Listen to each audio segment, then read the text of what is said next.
Hello and welcome. Ye what a win, what a comeback, what a performance, what a team performance in fact.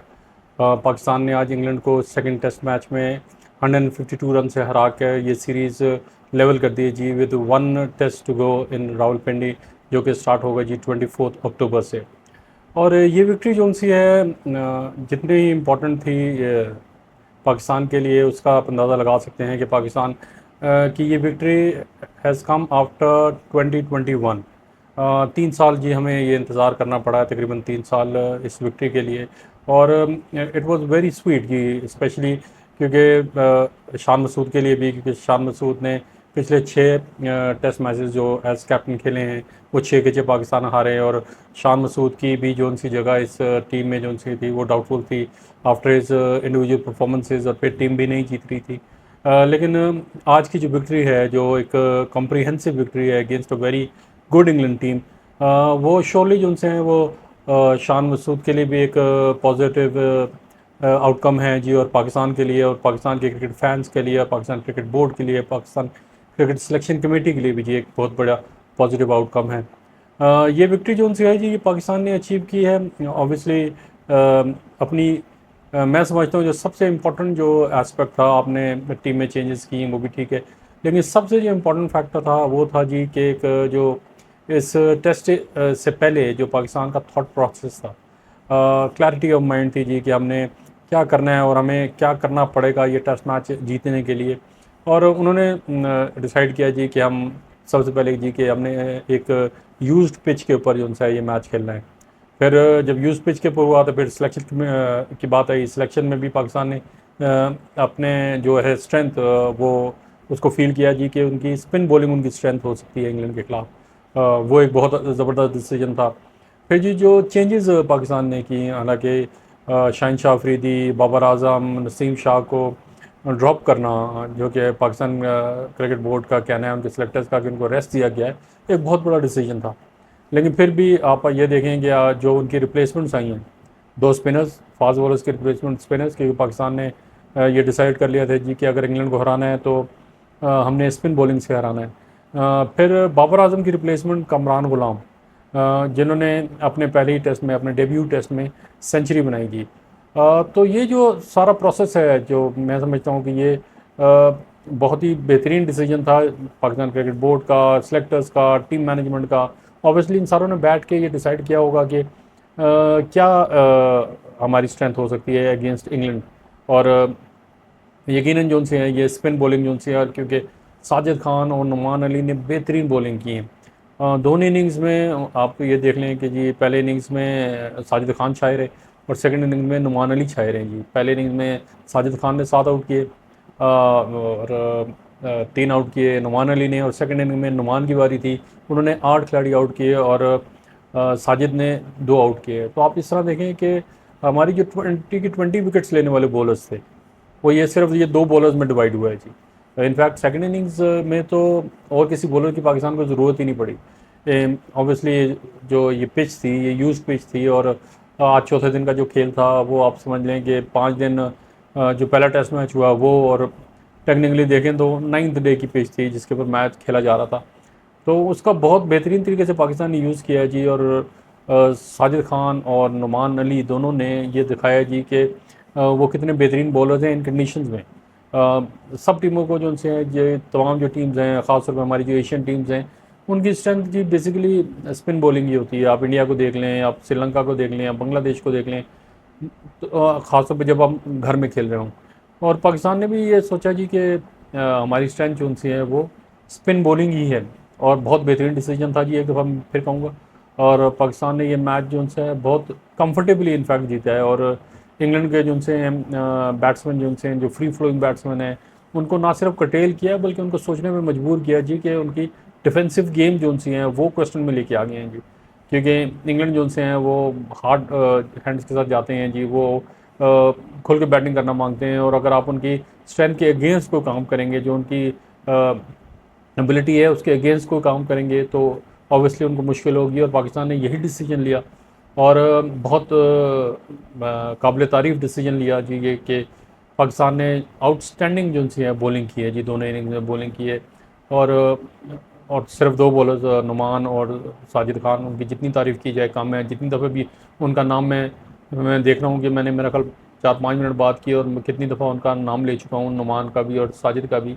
और क्यों ना हो जी, वो दोनों जो उनसे हैं आज के दिन के स्टार हैं पाकिस्तान को विक्ट्री दिलाने में, पाकिस्तान को 3 साल के बाद एक टेस्ट विक्ट्री दिलवाने में, और पाकिस्तान को ये लेवल सीरीज़ जो सीरीज़ है इसको लेवल करने में जो उनसे उन्होंने कारकर्दगी पेश की है, वो वाकई में काबिल तारीफ़ है।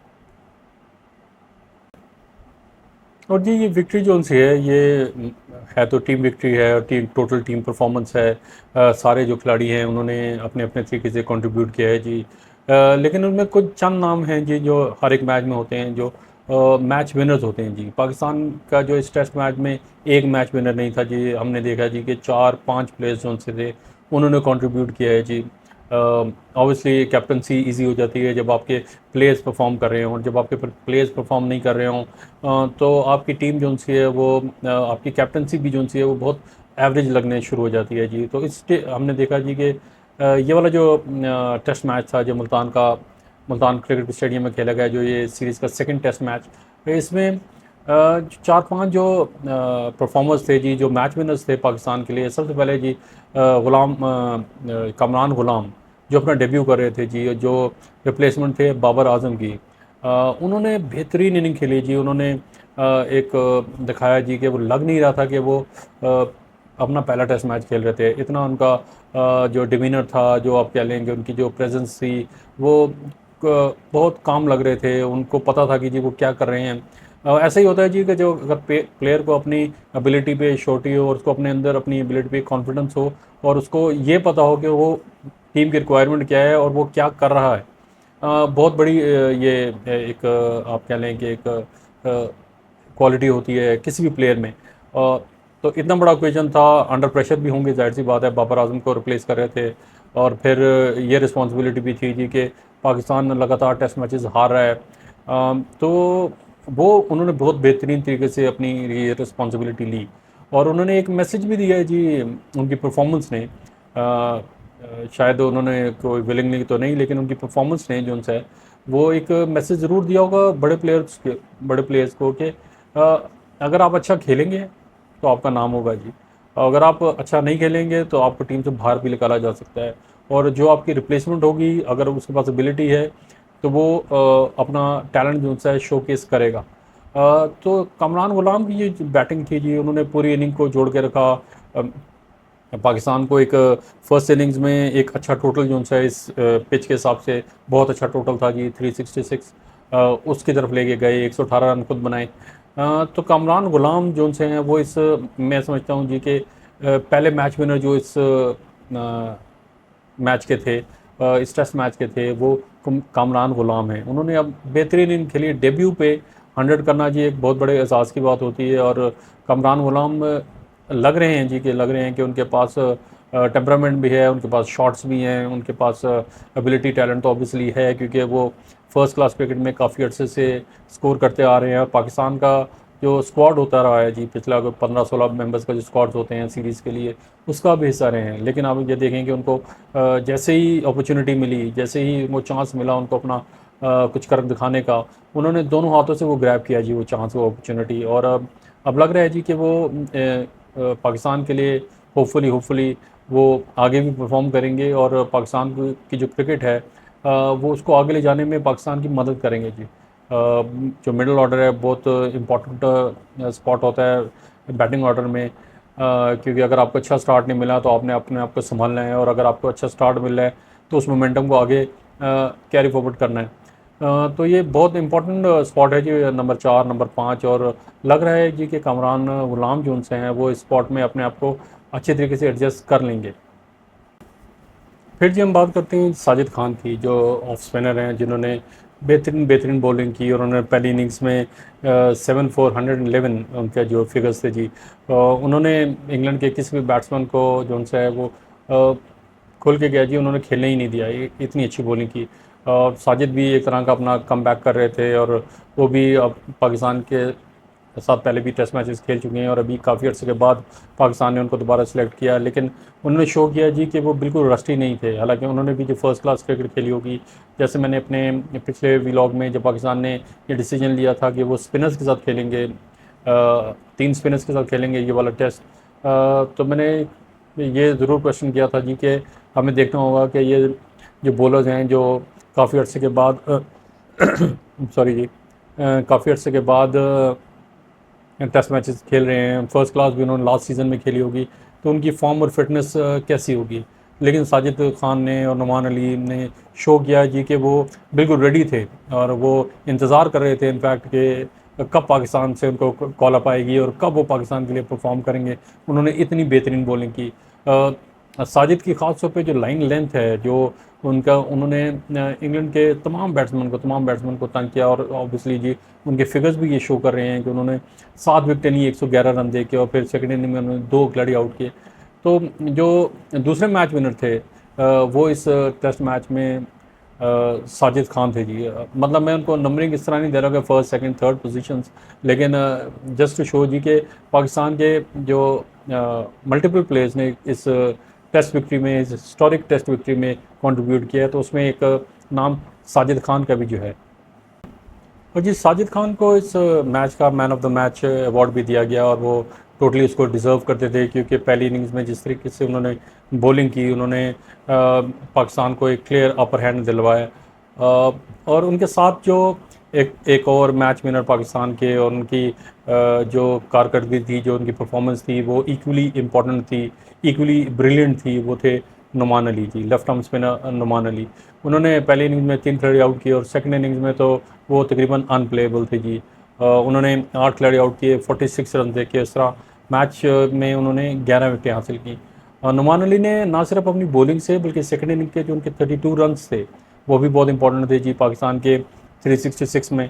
और इसी तरीके से अगर आप साजिद खान के देंगे तो सेकंड इनिंग में उन्होंने 22 रन बनाए। उन जो कंट्रीब्यूशन थी साजिद खान की और नुमान अली की, वो ना सिर्फ बॉलिंग में थी, बॉलिंग तो उनकी ब्रिलियंट थी जी, जो उनका प्राइमरी उनका रोल है इस प्लेइंग 11 में, लेकिन उन्होंने अपनी जो बैटिंग है, जो अपनी ग्रिटी बैटिंग है, उसके साथ भी पाकिस्तान को बहुत हेल्प किया जी। पहली इनिंग में नुमान अली ने 32 रन बनाए, सेकंड इनिंग्स में साजिद खान ने 22 रन बनाए। तो इस तरीके से हम देखते हैं जी कि नुमान अली ने भी बहुत बेहतरीन बॉलिंग की। उनको उनकी जो लेफ्ट आर्म स्पिन है उनको बहुत कंट्रोल है जी अपनी उस पर बॉलिंग पे, और उन्होंने जो इंग्लैंड के बैट्समैन हैं उनको तमाम बैट्समैन को तंग किया जी। और उन्होंने इस पिच पे दिखाया जी कि थोड़ी सी भी अगर हेल्प मिल रही हो तो स्पिनर्स कितने डेंजरस हो सकते हैं, ख़ास तौर पे उन खिलाड़ियों के ख़िलाफ़ या उन टीमों के ख़िलाफ़ जो स्पिन को इतना अच्छा खेलती नहीं है या उनको इतना यूज़ टू नहीं होती ये स्पिन को खेलने में। इंग्लैंड की टीम में हमने देखा है जी कि एक ही जो उनके प्लेयर हैं जो स्पिन को बहुत अच्छा खेलते हैं, वो हैं जो रूट। बाकी बैट्समैन भी ऑब्वियसली उनके बहुत अच्छे हैं जी, बहुत अच्छी टीम है। जिस तरह उन्होंने पहले टेस्ट मैच में दिखाया जी 823 पर 7 किया एक इनिंग्स में पाकिस्तान को। एक इनिंग्स में 147 रन से इंग्लैंड ने हराया। और उनकी बैटिंग जो थी वो बहुत ज़बरदस्त चली। हैरी ब्रूक उनके बहुत अच्छे बैट्समैन हैं। बेन डकेट जिन्होंने इस टेस्ट में पहली इनिंग में सेंचुरी की, वो बहुत अच्छे बैट्समैन हैं।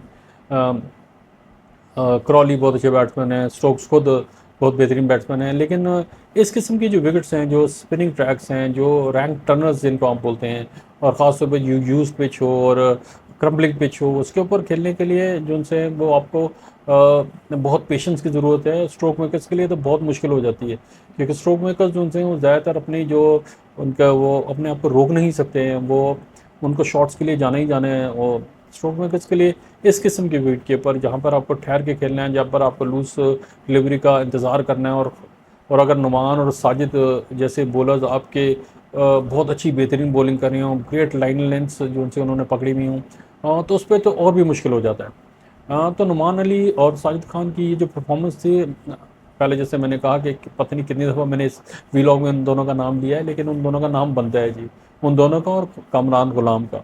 बहुत बहुत बेहतरीन परफॉर्मेंस है जी पाकिस्तान की तरफ से इन्होंने। और जी अगर सलमान अली आगा की परफॉर्मेंस, उनकी कंट्रीब्यूशन इस विक्ट्री में या पास्ट मैचेस में जो उनकी कंट्रीब्यूशन रही है पाकिस्तान के लिए, वो अगर हम उसका जिक्र ना करें तो और उनकी परफॉर्मेंसेस का एक्नॉलेज ना करें तो ये बहुत बड़ी ज़्यादती की बात होगी। सलमान अली आगा एक ऐसे प्लेयर हैं जी जिनको आप कह सकते हैं कि वो एक टोटल टीम मैन है। उनसे उनको जो भी रोल कहा जाता है कप्तान की तरफ से वो बेहतरीन तरीके से निभाते हैं जी। उन्होंने हमने देखा जी टेस्ट मैचेस में उनसे शान मसूद ने कहा जी कि आपने ऑफ स्पिनिंग जो है रोल वो अदा करना है, वो भी उन्होंने एक बेहतरीन तरीके से अदा किया। फील्डर तो वो अच्छे हैं ही, और फिर जो बैटिंग में नंबर 7 पे आके जैसे वो प्रेशर सस्टेन करते हैं, जैसे वो लेट ऑर्डर बैट्समैन के साथ टेल एंडर्स के साथ अपनी इनिंग्स बिल्ड करते हैं, पाकिस्तान को उसके स्कोर को आगे ले जाने में अहम किरदार अदा करते हैं। वो एक ऐसा ही प्लेयर कर सकता है जी जो कि एक टोटल टीम प्लेयर हो और उसको अपनी इंपॉर्टेंस का पता हो, उसको रिक्वायरमेंट का पता हो जी कि टीम को क्या चाहिए, उसको जो भी उसका कप्तान या टीम मैनेजमेंट उसको रोल दे, उसको सही तरीके से पूरे तरीके से अपने पूरे दिल के साथ उसको निभाए। लग रहा है जी कि उन्होंने ये नंबर 7 जो स्पॉट है बैटिंग में उसको ओन किया है, और नहायत ही बेहतरीन बैट्समैन है। प्रेशर लेना उनको आता है, टेल एंडर के साथ कैसे बैटिंग करनी है वो उनको आती है। बहुत बड़ी एबिलिटी होती है एक 5वें 6ठे 7वें नंबर के बैट्समैन के लिए कि उनको ये पता हो जी कि लेट ऑर्डर बैट्समैन के साथ बैटिंग कैसे करनी है, कैसे स्ट्राइक को ज़्यादा से ज़्यादा स्ट्राइक खुद लेनी है, कैसे स्कोर करना है। सबसे बड़ी बात है जी, क्योंकि अमूमन हम देखा है जी कि जब भी एक मेन बैट्समैन हो और साथ उसके टेल एंडर्स हों तो यूजली यही होता है कि जी बॉलर 4-5 जो बॉलें होती हैं उसमें फील्ड खोल देते हैं जी, अगर आपका रिकग्नाइज बैट्समैन अगर सामने वाले एंड पे हो। उसमें भी अगर आपको स्कोर करना आता हो कि कैसे स्कोर करना है, कौन सी बॉल पे बाउंड्री मारनी है, कहाँ बाउंड्री हिट करनी है, कौन सी बॉल पे सिंगल लेने हैं, अपने जो सामने वाला जो बैट्समैन है जो टेल एंडर है शायद उसके पास इतनी एबिलिटी नहीं है, बैटिंग एबिलिटी नहीं है, उसको कैसे खिलाना है, उसको कैसे समझाना है, उसके साथ कैसे एक पार्टनरशिप बिल्ड करनी है, वो सब कुछ जो उनसे है वो सलमान अली आगा को आता है। और इस मैच में भी हमने देखा जो सेकेंड इनिंग्स के उनके 63 रन हैं, सलमान अली आगा के पहली इनिंग में सॉरी सेकेंड इनिंग में जो उसके 63 रन हैं वो कितने इम्पोर्टेंट हैं। अगर सलमान अली आगा भी जल्दी आउट हो जाते तो पाकिस्तान इतना लंबा उनको टारगेट नहीं दे सकता था 297 का इंग्लैंड को। लेकिन सलमान अली आगा ने एक बेहतरीन बैटिंग की और 63 रन कंट्रीब्यूट किए जो कि बहुत इंपॉर्टेंट थे। अब आप ये देख लें कि 297 का टारगेट उसका प्रेशर अलग है, और अगर 220 होता 210 होता टारगेट उसका प्रेशर अलग होता है, मतलब ऑब्वियसली 297 से बहुत कम होता है प्रेशर। तो सलमान अली आगा भी जो उनसे हैं जी इस मैच के अंदर उन्होंने बहुत बड़ी उनकी कंट्रीब्यूशन है ये टेस्ट मैच जीतने में। और एक और जो बैट्समैन हैं जिन्होंने बहुत अच्छी बैटिंग की वो हैं हमारे यंग प्लेयर साइम अयूब। उन्होंने पहली इनिंग्स में 77 रन्स बनाए। साइम अयूब की जो उनकी परफॉर्मेंसेस हैं वो सीरीज़ में मतलब अप एंड डाउन रही हैं और वो इतने कंसिस्टेंट नहीं हैं, लेकिन पहली इनिंग्स में उन्होंने बहुत अच्छी बैटिंग की, उन्होंने 77 रन्स कंट्रीब्यूट किए। इसी के साथ हम देख लें जी कि जिनसे हैं अब कमरान गुलाम की अब कंट्रीब्यूशन देख लें, साइम अयूब की बैटिंग में कंट्रीब्यूशन देख लें, सलमान अली आगा की बैटिंग में कंट्रीब्यूशन आपने इतनी इंपॉर्टेंट है। फिर जो हमारे बॉलर्स हैं, अब बॉलर्स में भी सिर्फ 2 बॉलर्स का ही हम जिक्र कर रहे हैं जी, क्योंकि उन्होंने ही 20 की 20 विकटें ली हैं जी। 11 विकटें नुमान अली ने ली हैं और 9 विकटें साजिद ने ली हैं जी। तो हम ये देख रहे हैं जी कि पाकिस्तान की ये ओवरऑल जो उनसे एक टीम परफॉर्मेंस थी जी। मल्टीपल अगर आपके मैच विनर्स हों, मल्टीपल कंट्रीब्यूटर्स हों, तब भी जो उनसे आप टेस्ट मैच जीत सकते हैं। कोई 1 या 2 परफॉर्मेंसेस पे आप टेस्ट मैच नहीं जीत सकते। शान मसूद के लिए ऑब्वियसली जैसे हमने पहले जिक्र किया कि शान मसूद के लिए एक बहुत स्वीट विक्ट्री है जी। वो अपने 7वां टेस्ट मैच खेल रहे थे जी एज कैप्टन, और इससे पहले 6 के 6 टेस्ट मैचेस उन्होंने हारे थे। तो और वो मैच ख़त्म हुआ तो शान मसूद के जो चेहरे पे मुस्कुराहट थी, जो खुशी थी, वो देखने वाली थी जी के। और वो एक ना सिर्फ खुश थे बल्कि रिलीव्ड भी थे जी के after all after so many matches finally उनको विक्ट्री टेस्ट करने को मिली है जी as captain. On the other hand जी बेन स्टोक्स के लिए ये कोई इतना अच्छा कमबैक नहीं था। कमबैक मैं इसलिए कह रहा हूँ क्योंकि वो अपने लास्ट 4 मैचेस मिस कर चुके हैं जी बिकॉज ऑफ हैमस्ट्रिंग इंजरी। तो उनका एक सॉर्ट ऑफ कमबैक था। पहला मैच इस सीरीज़ का भी नहीं खेले थे जो इंग्लैंड ने 1 इनिंग्स और 47 रन से जीता। बेन स्टोक्स ने हालांकि कैप्टनसी बहुत अच्छी की, लेकिन अनफॉर्चुनेटली फॉर हिज टीम से एक वो उनके बैट्समैन जो से हैं वो साजिद और नुमान का सामना नहीं कर सके, और उन्होंने एक बड़ी, मैं तो कहता हूँ ये बहुत बड़ी डिफीट उनको हुई है जी इस टेस्ट मैच में। इस सीरीज़ का जी थर्ड एंड फाइनल जो टेस्ट है वो खेला जाएगा जी रावलपिंडी में, अदर पिंडी क्रिकेट स्टेडियम। और अब ये देखना होगा जी कि पाकिस्तान के जो सिलेक्टर्स हैं या जो टीम मैनेजमेंट है वो क्या डिसाइड करती है जी कि किस स्ट्रैटेजी से पिंडी में इंग्लैंड को टैकल करेंगे। मतलब अगर हम ये देखें मुल्तान के सेकंड टेस्ट से, तो स्ट्रैटेजी तो सेम होनी चाहिए जी जो सेकंड टेस्ट में थी कि हम ऑल आउट स्पिन अटैक जो है वो करें इंग्लैंड के ऊपर। लेकिन ये हमें जहन में रखना होगा जी कि मुल्तान की जो विकेट थी ये एक यूज्ड विकेट थी।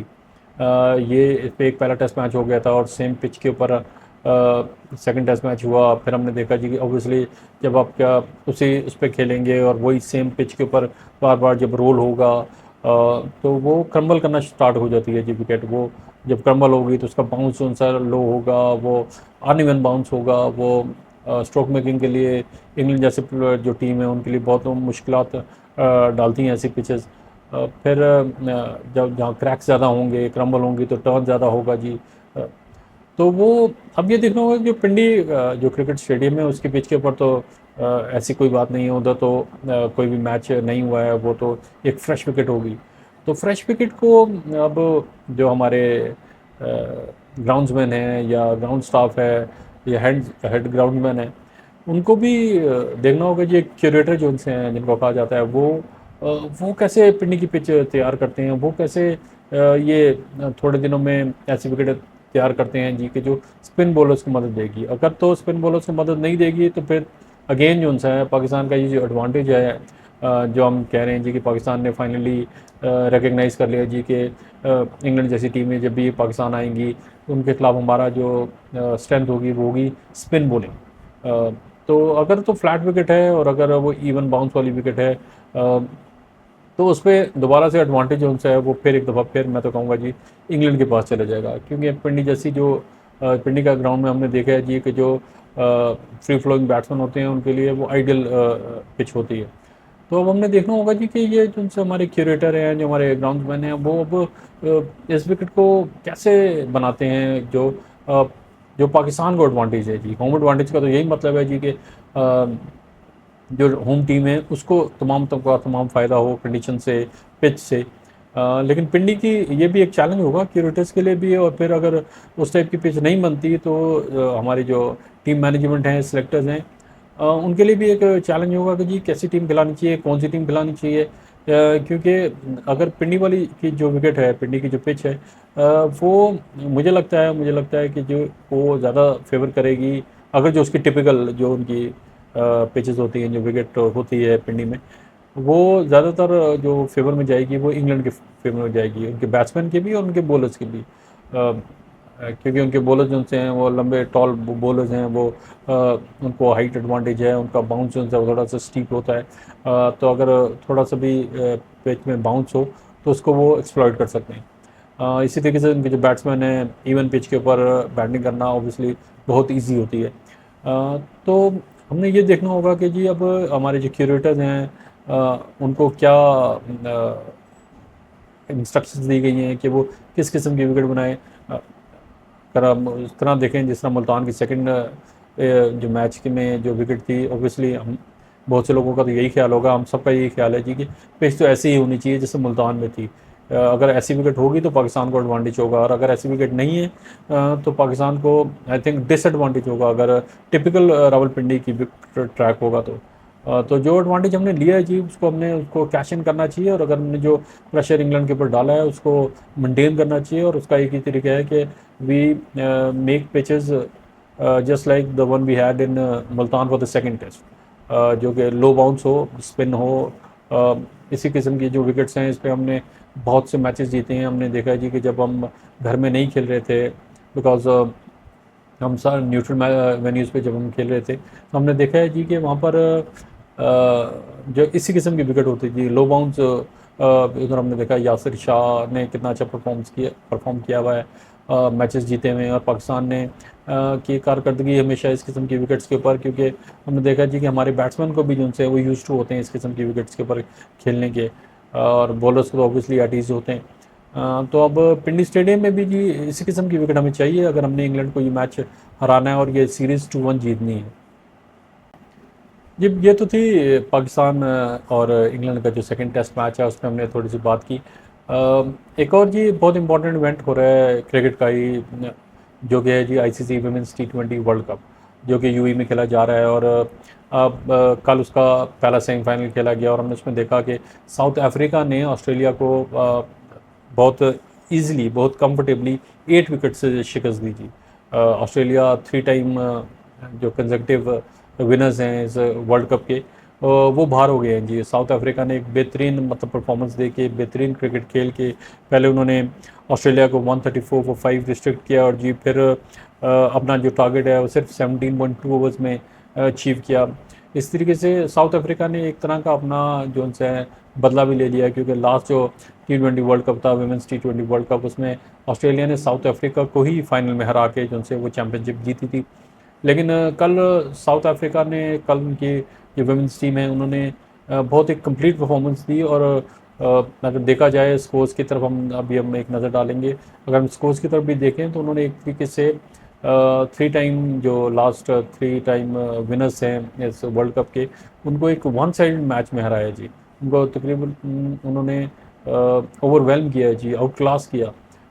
एक नज़र स्कोर्स के ऊपर तो ऑस्ट्रेलिया को पहले बैटिंग की दावत दी साउथ अफ्रीका कैप्टन ने, और ऑस्ट्रेलिया ने अपनी इनिंग्स में 134 रन किए जी for the loss of 5 wickets in 20 overs. उनकी मेन स्कोर थी जी बेथ मूनी, उन्होंने 44 रन बनाए। अलीसे पेरी, उन्होंने 31 रन बनाए, और तालिया मैग्रा, उन्होंने 27 रन कंट्रीब्यूट करे जी। आया बोंगा खाका ने 2 विकेट ली 24 रन दे के, और मेरिजन कैप जो उनकी सबसे कंसिस्टेंट बॉलर हैं इस टूर्नामेंट की, उन्होंने 1 विकेट ली जी 24 रन दे के। साउथ अफ्रीका ने, जैसा मैंने बताया जी, कि उन्होंने बहुत ही कंफर्टेबली ये अपना टारगेट अचीव किया इन 17.2 overs for the loss of just 2 wickets.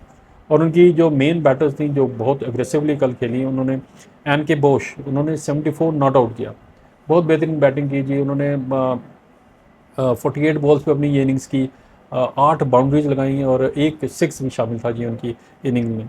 लोरा वुलवार्ड जो उनकी कैप्टन है, सबसे कंसिस्टेंट उनके जो बैटर हैं, उन्होंने 42 रन कंट्रीब्यूट किए जी। 37 बॉल्स उन्होंने फेस की, 3 फोर्स, और उन्होंने भी एक 6 हिट किया जी। और ऑस्ट्रेलिया की तरफ से जो उनकी मेन बॉलर थी जिन्होंने दोनों विकेट ली, वो एनाबेल सदरलैंड थी, उन्होंने 2 खिलाड़ी आउट किए 26 रन देके। ऐसे अब साउथ अफ्रीका जो उनसे हैं वो फाइनल में पहुंच गई हैं, और वो इंतज़ार कर रही हैं जी जो वेस्ट इंडीज़ और न्यूजीलैंड का जो सेकंड सेमीफाइनल है जो आज शाम को खेला जाएगा, उसकी जो विनर होंगी ऑब्वियसली वो साउथ अफ्रीका के साथ उनका मुकाबला होगा for the world cup title. आज के लिए जी इतना ही, मिलते हैं बहुत जल्द। Thank you for watching, take care and God bless.